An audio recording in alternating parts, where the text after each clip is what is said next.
কেন এত দুশ্চিন্তা? কেন ভবিষ্যতের ভয়?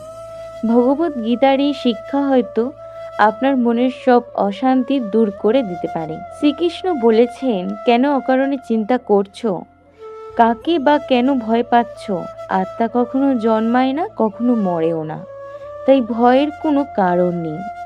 যা হয়েছে তা ভালোই হয়েছে, যা হচ্ছে তাও ভালোই হচ্ছে, আর যা হবে সেটাও ঈশ্বরের ইচ্ছাতেই হবে। অতীতের জন্য অনুশোচনা নয়, ভবিষ্যতের জন্য উদ্বেগ নয়, বর্তমানকে সুন্দরভাবে বাঁচো। তুমি কি হারিয়েছো যার জন্য এত কাঁদছো? পৃথিবীতে তুমি কিছু নিয়েই আসো, তাই কিছু নিয়েই যাবে না। আজ যা তোমার, কাল তা অন্য কারো হবে। এই জগতের সবকিছুই ক্ষণস্থায়ী, তাই মোহ নয়, কৃতজ্ঞতা নিয়ে জীবনকে গ্রহণ করো।